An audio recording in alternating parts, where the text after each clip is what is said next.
Hello everybody, and welcome back to my 300 drawing prompt series. First of all, I would like to, I guess I owe you all an apology for missing last week's deadline. Like I said, the reason I'm putting this on YouTube is to be held accountable, and so I owe everybody who's been watching the series an apology. To be honest, the reason I didn't upload is because I simply ran out of time because I waited until the last minute. Because I draw these things on like the day I upload them, and then I upload them later that evening, and that's what happened. I procrastinated. The prompt for this week, or I guess last week, was something with two heads, and I couldn't decide on what to do with two heads, but I knew I wanted to draw some sort of monster or some sort of fantastical creature. So I came up with, dragons. Actually, I think I sort of got some inspiration for this idea from a roller coaster that used to be at Universal. It was called Dueling Dragons, and it had this whole Arthurian Camelot theme going for it.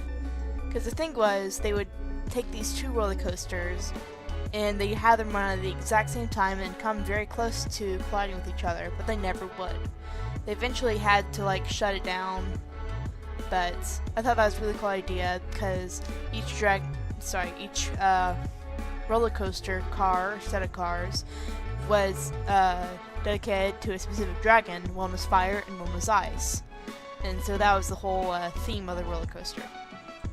I guess maybe on top of that, I've been reading a lot of Game of Thrones, and I just recently started playing Legend of Zelda, and yeah, Game of Thrones has dragons, Zelda has dragons in it, although they're not a focal point. But I don't know. I've been reading a lot of fantasy stuff lately, so that may have been a little bit of inspiration for this. I mean, speaking of Legend of Zelda, I don't know what to say to all those people who played it before the internet was as big as it was today. If you got stuck at the water temple, you were stuck. You had to go out and buy a tutorial or get help from someone else. You couldn't just look it up on the internet. And I mean, I won't lie, I have been using tutorials to get through my first playthrough of Ocarina of Time, but I am very proud that I did not use a tutorial to get through the water temple. And it's weird, I didn't play this game as a kid, but I still get a strange sense of sort of nostalgia from it. It's weird. But, I mean, I enjoy it. I enjoy being able to immerse myself in a world like this, where things are not what they are here, where there's a high adventure and stuff like that. I enjoy worlds that you can almost live in, and that you wish you could live in. Anyways, back to the painting. Like I said, it's it's one dragon, and there are two heads, and one breathes ice and one breathes fire. You can't see the other one breathing ice, but that's kind of what I was going for. And at first I started using the paint palettes, but I couldn't get the shading done right on the red fire dragon. And I didn't like how it was turning out, and I decided I needed a deeper and richer color. So eventually I did end up switching back over to liquid watercolors. I used both for this piece. I also did a lot of ink washing for it too.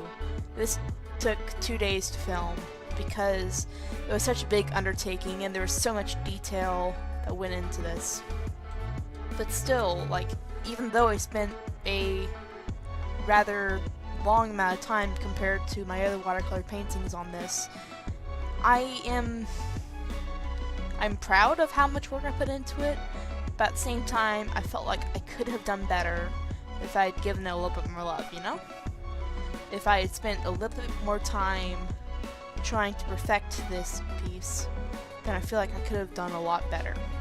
But I'd already spent much longer on it than I did my other pieces, and I just kind of got to the point where, there's a point where you're drawing, or painting, or whatever, and you have to force yourself to stop, otherwise there's going to be too much. And what I mean by too much is, you add too much detail, or too much shading, and instead of improving the piece, it actually like lowers its quality because it starts to look messy. And I was very worried this is what was happening to this piece.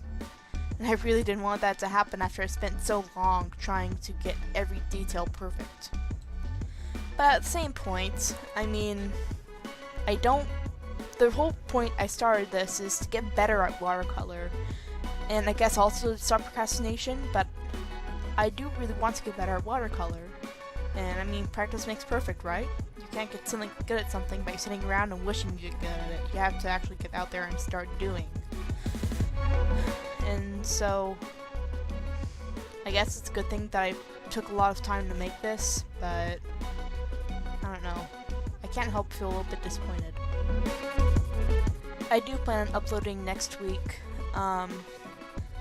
because I missed a week, or sorry, I guess I missed the deadline last week, but I will be uploading and returning to a normal schedule very soon. You can expect another video to be uploaded next week. And that about wraps up our video for today. If you like what you see here, leave a like and subscribe. If you'd like to see something else on this channel, leave a comment. Otherwise, I guess, thanks for sticking around. Bye.